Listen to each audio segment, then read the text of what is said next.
सभी भोले भक्तों को मेरा प्यार भरा नमस्कार। भक्तों, आज मैं कहानी सुनाने जा रहा हूँ। ये बहुत ही मीठी कहानी है। दो गौरैया चिड़िया के बारे यह कहानी है। हमें तो सब पता ही है कि देवों को देव महादेव कितने भोले हैं, कितने दयालु हैं। भोलेनाथ किसी पक्षी पक्षी जानवर से भेदभाव नहीं करते। उन्हें जो भी कोई प्रेम से याद करता है उनकी इच्छा पूरी करते हैं। बहुत पहले की बात है। एक शिव मंदिर के पास गौरैया पक्षी का जोड़ा एक पेड़ पर रहता था। लंबे समय से वे वहाँ घोंसला बना के रह रहे थे। जानकार बताते हैं कि जब जब महादेव भोलेनाथ की भजन गाई जाती उस मंदिर में तो वे गौरैया पक्षी बहुत ही प्रसन्न हो जाते। लोगों का मानना था कि वे भी इंसान की तरह ही भगवान की आरती में मग्न हो जाया करते थे और वे भी घंटों घंटों महादेव की याद में लगे रहते थे। महादेव की आराधना में लीन रहते थे। उनकी आराधना और पूजा पाठ किया करते थे। वे किसी बिना फल और लालच के भोलेनाथ की भक्ति में लीन रहते थे।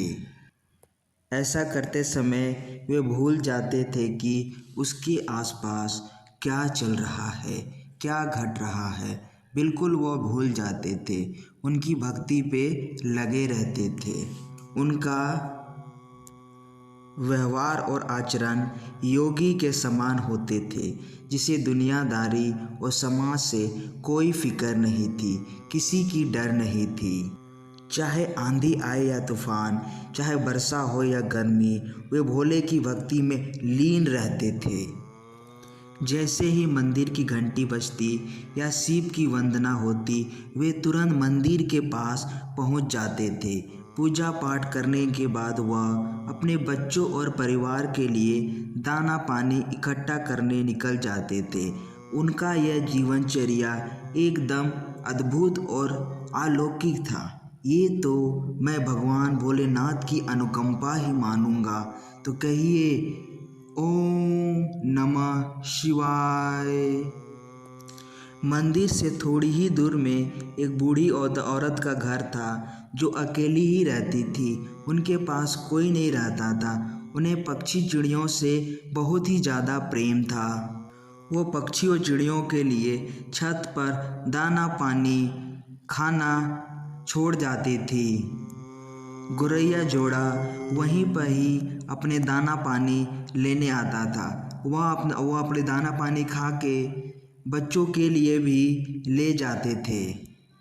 वह बूढ़ी औरत के कारण गौरैया पक्षी का जीवन चल रहा था। गौरैया पक्षी वो बूढ़ी औरत के कारण ही जीवन उनकी आराम से चल रही थी।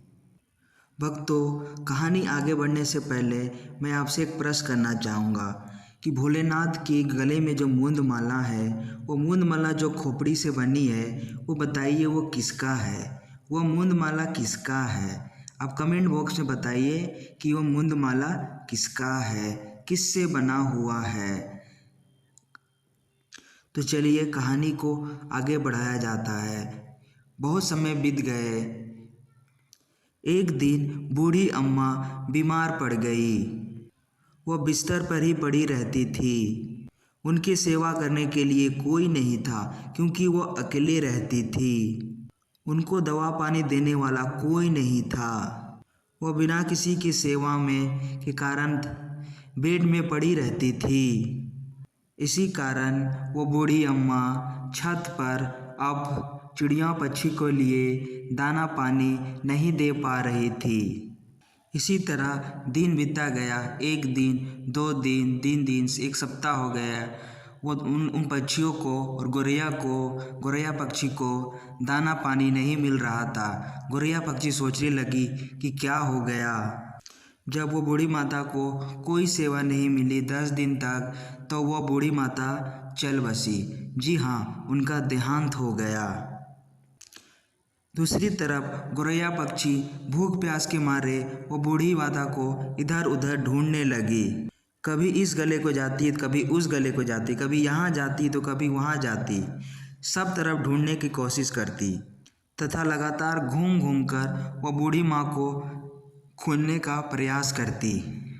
जब वो गोरैया पक्षी को वो बूढ़ी अम्मा नहीं मिली, इधर उधर ढूंढ के ही तो थक के हार के पेड़ के नीचे वो बैठ गई। मादा गोरैया ने अपने पति से कहा, मैंने हम दोनों ने बूढ़ी को हर जगह ढूंढा पर कहीं नहीं मिला।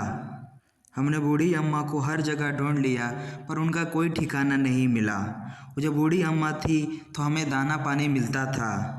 वो बूढ़ी अम्मा थी तो सुबह शाम हमें दाना पानी मिल जाया करता था। इससे हमारे बच्चों का और सारी चिड़ियाओं का पेट भर जाया करता था।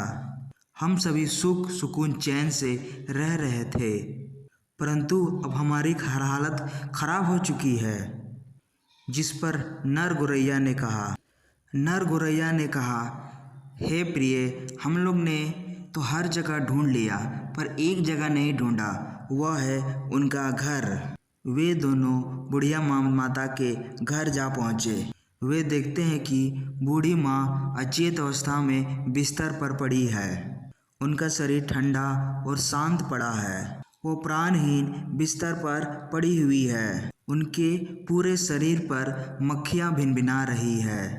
वो दोनों गोरैया पक्षी अपनी पंखों से वो भिनभिनाती मक्खियों को हटाने की कोशिश की, उसे उठाने की कोशिश की, बूढ़ी अम्मा को उठाने की कोशिश की।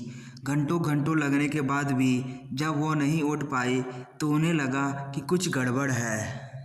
नर गोरैया ने मादा गोरैया से कहा, लगता है बूढ़ी अम्मा मर चुकी है, वही दुनिया से जा चुकी है, वे हमको छोड़ के जा चुकी है।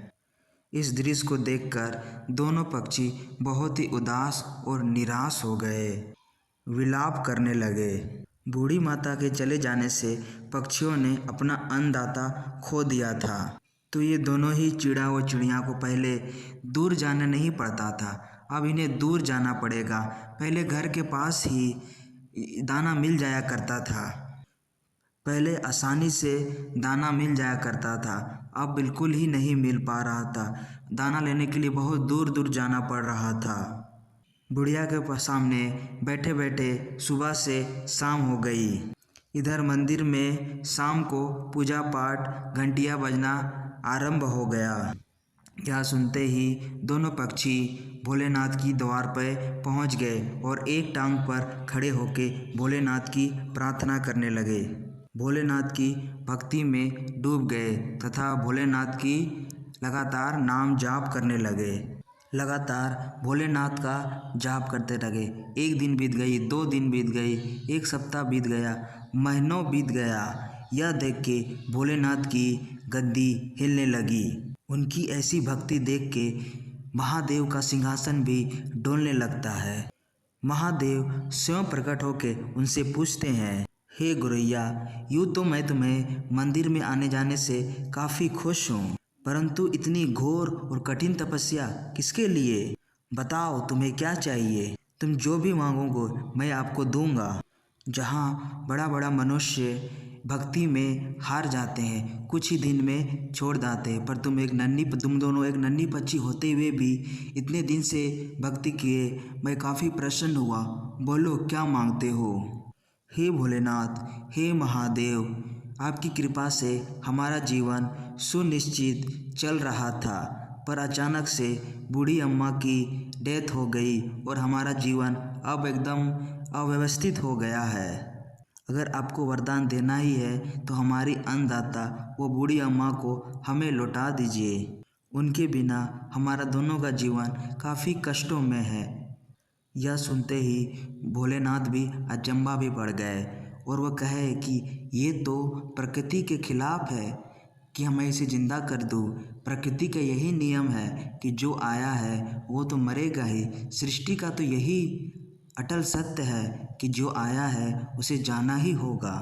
प्रकृति का इस नियम और चक्र को तोड़ नहीं सकते।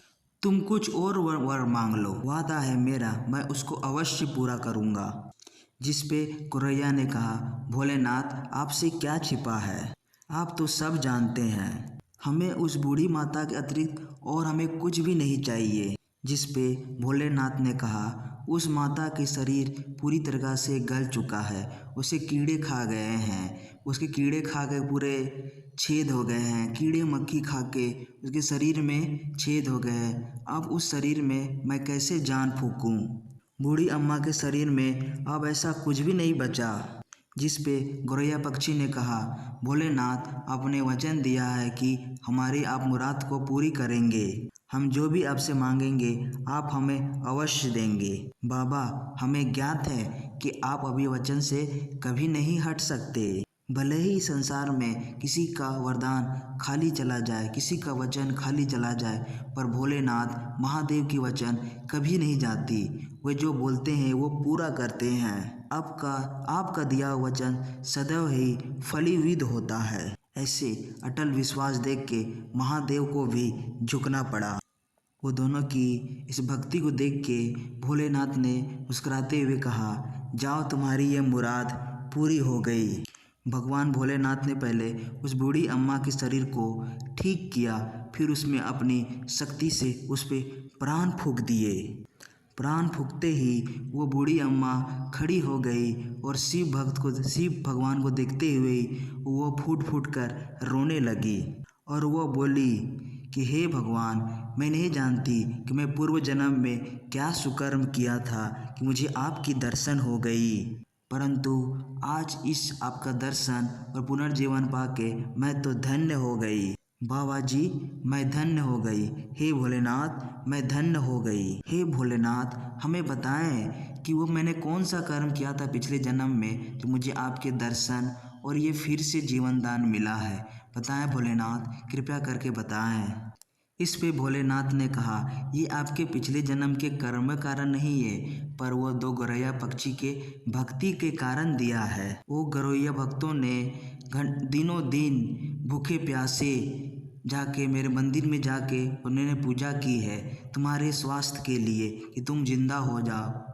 पूरी एक टांग पे खड़े होकर भक्ति की है तुम्हारे लिए। उन्होंने कठिन जप और तप के द्वारा मुझे प्रसन्न किया है। ये उन्हीं के भक्ति का प्रसाद है जो यहाँ तुम आज खड़ी हो, जो आप यहाँ जीवित खड़ी हो। वह वही पक्षी का जोड़ा है, वह वही गौरैया पक्षी का जोड़ा है जो रोज यहाँ आपके यहाँ दाना चुगने आती थी। ये उन्हीं की भक्ति की चमत्कार है कि जैसे आपकी सड़े हुए शरीर को भी ठीक करके जान डाल पाया। उन्हीं की भक्ति की कृपा है और आपको नव जीवन दिया। माता तुम्हारा कल्याण हो, तुम सुख और सदैव से जियो। इतना कहते ही भोलेनाथ वहाँ से चले गए। इसके बाद बूढ़ी माँ प्रणाम की और फिर छत पे चल गई और छत को साफ की। बहुत दिन से वहाँ नहीं गए थे तो छत गंदा हो गया था, तो छत को साफ की और वहाँ पे दाना और पानी दे दिया और पक्षियों को आने का इंतज़ार करने लगी। दूसरे दिन वह गौरैया जोड़ा वहाँ पे आ गया और दाना पानी चुगने लगा, जिसे देखकर बूढ़ी माँ के आँखों में आंसू आ गए। वो प्रेम भरी नज़रों से उन्हें देखने लगी और वह गौरैया पक्षी को बोला कि हे प्यारी पक्षियों, आपने मुझे जीवन किया, नया जीवन दिया, उसके लिए बहुत बहुत धन्यवाद। वह उनसे पूछी कि आपने इतने महीनों तक भूखे प्यासे रह के मेरे लिए भोलेनाथ से क्यों तप किया? बताओ, मेरे लिए इतने कष्ट क्यों किया? भोलेनाथ जब प्रकट हो गए तो अपने लिए कुछ नहीं मांगा, पर मेरे लिए, इस बूढ़ी के लिए क्यों मांगा बताओ? इसलिए मैं आपके जीवन भर आपका आभारी रहूँगी।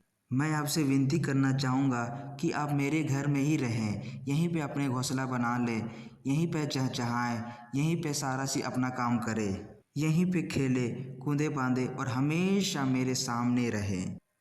यह सुन के वो गौरैया पक्षी भी राजी हो गए और वह गौरैया पक्षी अपने सहपरिवार के साथ उस बूढ़ी के घर में रहने लगे।